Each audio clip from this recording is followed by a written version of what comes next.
Hi guys! So welcome to my vlog. Another day, another vlog.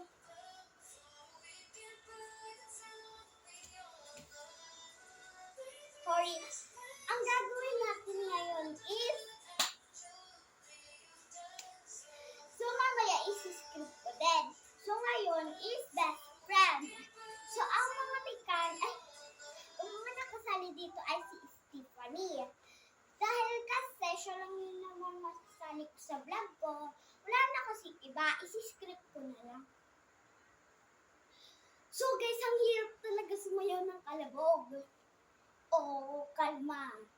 Ang hirap, di ba? Oh, kalma. Baby, kalma. So guys, alam nyo, dati kasi,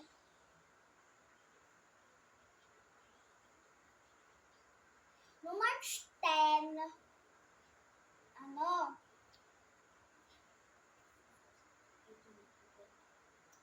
nabayaran. So ayun guys, so nung March 10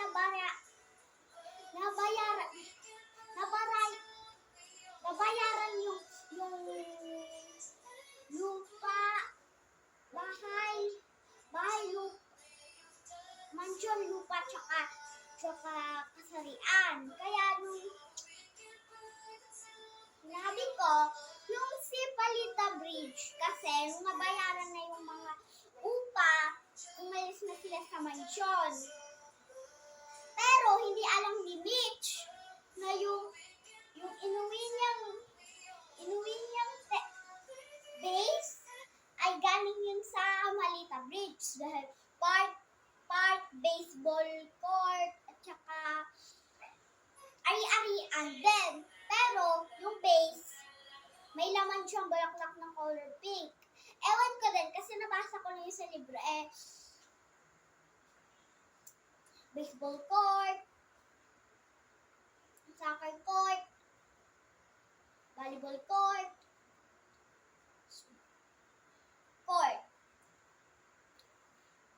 So, madaming court, guys. Lang, guys, ha? Mama, kakain ko yung apple.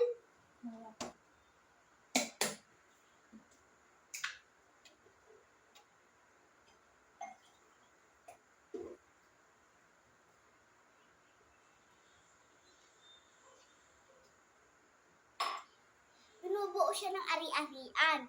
Kaya tinawag ng Malita Bridge.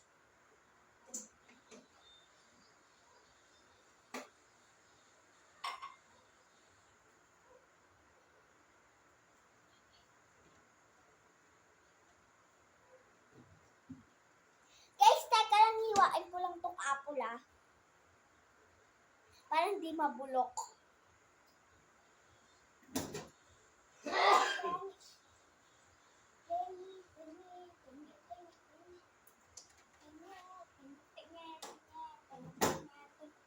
Guys, mag-vlog ako kahit paghihiwa ko ng apple.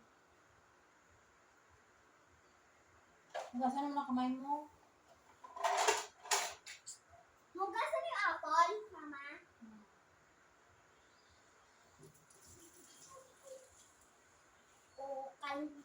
Huwain natin tong, guys, tong apple, tapos magkukwento ako tungkol sa Balita Bridge. Guys, baka masugat. Dandahan na sa paggamit ng kutsilyo, baka masugat, dumugo yung kamay nyo. Dati guys, naghiwa ako, dumugo yung kamay ko, kaya nag-iingat na ako. Niwa ko lang kasi yung orange. Ay, hindi pala guys, nahiwa ko po kasi yung, nga po, tama, orange. Kaya ngayon, nagdadandahan ako. Kasi dapat po, ganito po ang dapat paggamit ng dito po kayo humawak para hindi po kayo matusok sa dito ng kutsilyo. Baka dumugo po yung daliri nyo o kahit anong parte ng kamay. So guys, pag nahiwa ko na to, mag-vlog na tayo. Ang hirap na hiwa. Ang hirap. Nga, paano to hiwain? So, ayun guys, tungkol sa Malita Bridge, yung aanuhin natin. Kasi